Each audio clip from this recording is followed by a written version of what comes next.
Meet the computer you can talk to. With Copilot on Windows, working, creating, and collaborating is as easy as talking. Got writer's block?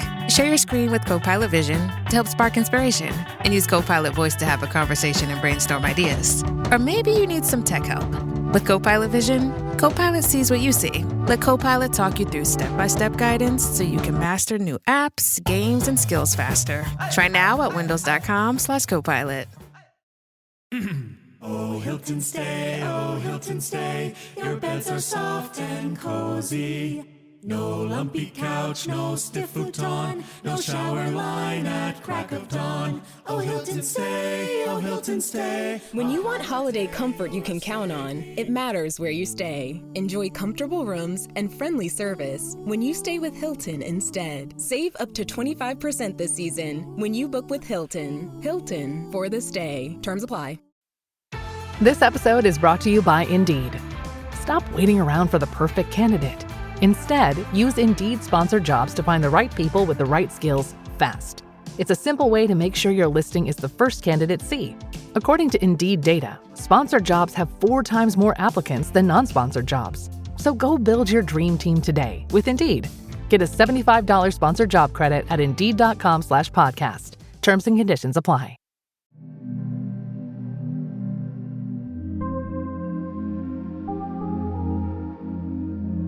Welcome to Horror Bytes on Safe Room, the show where we discuss the smaller scares and teenier terrors available to play on your gaming devices.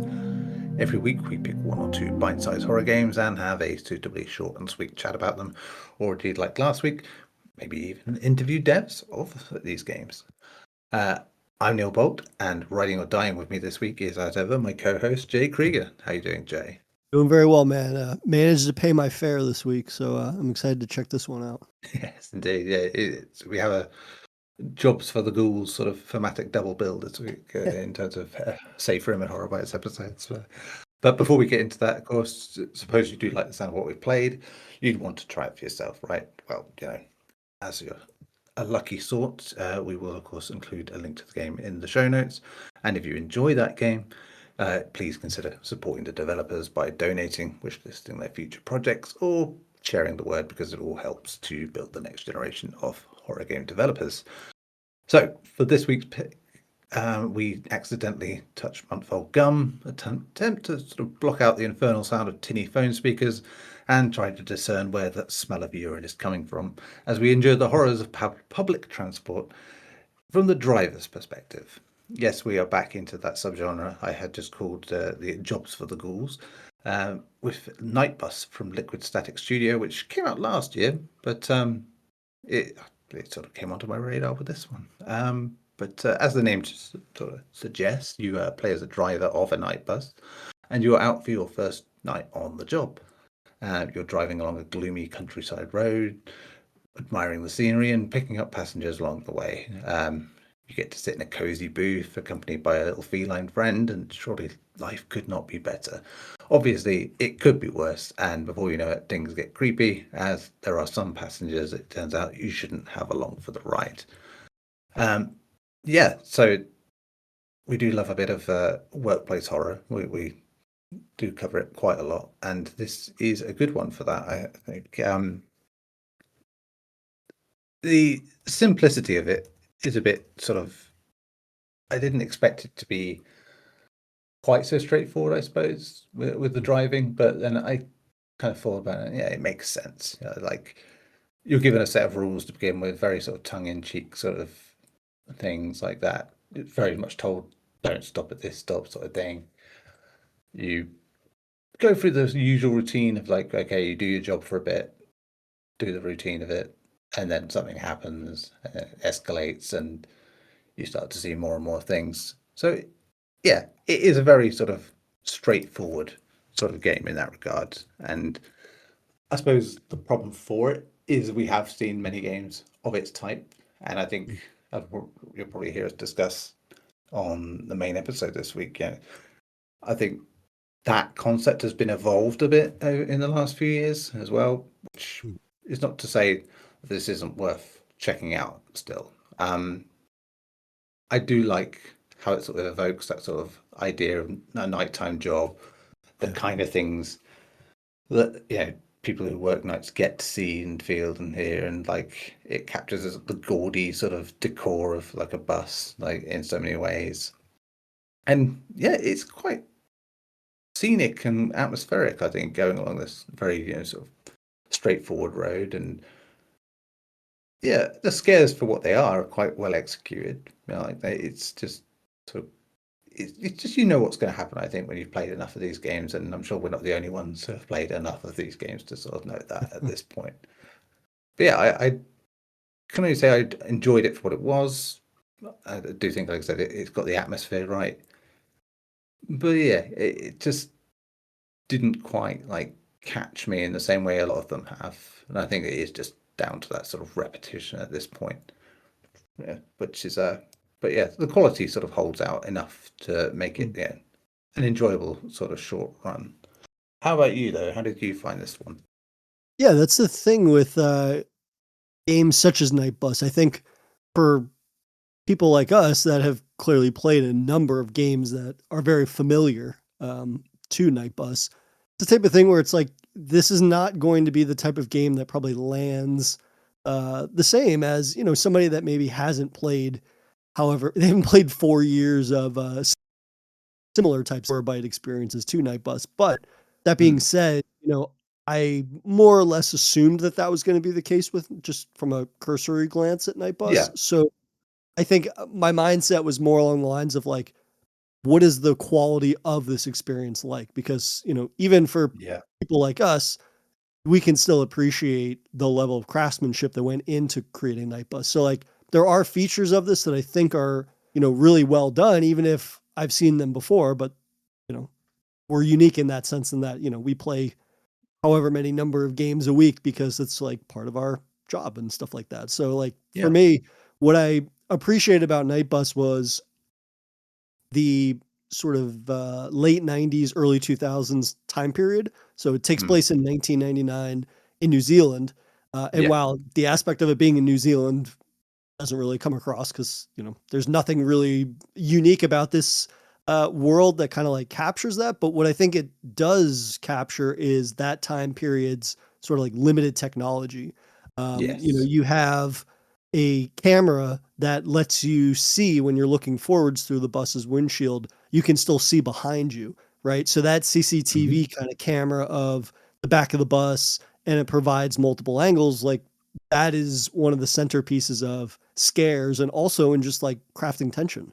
The fact that you can keep an eye on the various inhabitants on the bus, and one in whatever 5 or something will be basically the skinwalker, if you will, which is a really sort of like interesting progression in terms of building tension, because naturally for the first few people that get on the bus, you're not going to have any sort of spookiness or oddities with them. But then that one instance where you do have something happen, or like the camera goes out, you feel completely naked. It's that notion of you just feel unsafe basically then. And it could be that something's happening behind you, or maybe nothing happens at all, and it's sort of like a red herring type of a scare. So I think from that aspect of like that time distinction, that's one of those things that's like well done and handled pretty well.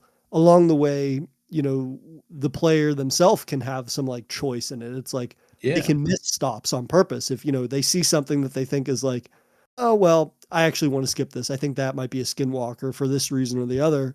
But then if they skip too many stops, that basically has consequences. You can get one of the endings, one of the multiple endings of this game. If you skip too many stops, and that ending is you get fired. You didn't do your job.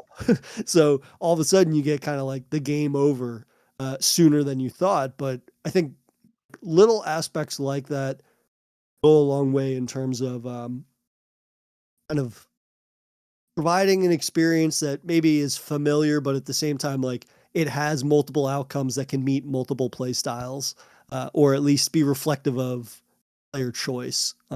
Granted, in terms of the scares, it's nothing that we haven't seen before in terms of various spooky, bloody handprints that pop up on windows, or you see a monster run across the road, those types of things.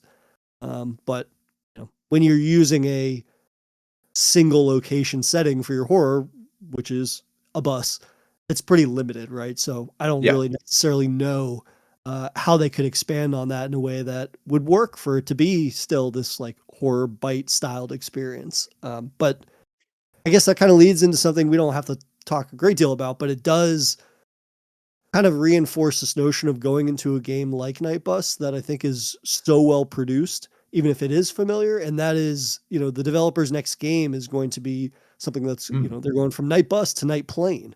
And so that's going to be the kind of similar styled occupational horror experience, but now you're got, the means of transportation is a plane. And I bring that up because of the fact that, already from the trailer for Night Plane, it seems like there's a lot more variety in terms of what that experience will entail. That's based off of, a 60 to 90 second trailer. Haven't gotten our hands on that yet, so can't speak definitively about that, but it seems to be that the developer is taking that sort of core essence of Night Bus and just expanding it into more roles that would be within an airport, which would be a ticket agent, and then you go into a flight attendant, and then you're trying to like thwart these occult rituals on the plane itself. I think Night Bus is like an indication of a developer that has the means to execute with a level of quality that sometimes misses these types of horror bite experiences. And so to see them kind of like take that core idea of Night Bus and expand it makes me excited for Night Plane, just to see how they're able to do that. And just having a little bit more of a backing behind them, I suppose, with that next endeavor. Yeah, I mean, this very much does feel like a prototype with that in mind, with Night Plane, and basically making this whole sort of night shifts, it's like franchise that they've put it. And so it's great. And I think the positives to take out of Night Bus here especially are just like the bus thing of it works really well. And I think the atmosphere of driving in this bus on a dark rainy night, it's got it down pat. So in a place where, finding an atmosphere is going to be a bit more difficult on a plane, like that, but having more variety in terms of what you can do in a limited space, that's intriguing, like that. And I'd like to see sort of where they go with that. And on the mention of like obviously the decision making that is in there, that is what makes it at least more than just one of your straightforward, very short games that we've played. But I do find that many of the decisions kind of amount to the same sort of thing. Apart from like as you said with the ending of like getting fired for not doing any of it. But it's just basically sort of jumbling up the what can happen where and cutting bits, which I don't know. I think it is because it's this week and we've just covered a game that is, doing this sort of stuff on a bigger level, which is, in that case, it had to get to that level by doing smaller versions of the same thing. And we're in a very similar place. So not to criticize the developer here for doing that because they're making their start and that's understandable. But it's just when you have that sort of very close comparison point, it ends up being like, oh, okay, so maybe that's not going to hit me quite the same way. And I played Night Bus before. I played Skin Freak, and this is still, like I said, very solid, very good effort for a first time out, and does definitely capture that sort of atmosphere really well. And good shout on shouting out that next game because it's it does look like they're pushing on from what they're doing here. But that is all we have for this week. As ever, thank you, Jay, for talking about these short horror games with me. And if you, the listener, be you game developer or not, have a short horror game, demo, game jam entry, or proof of concept that you think we should be highlighting, you can email us at saferoompod@gmail.com. Just a second, that matters there. Jay, a Blue Sky handle, if you please. And people can follow us over on Blue Sky for show updates at SafeRoomPod. Many thanks. We will be back with more small-scale horror next week.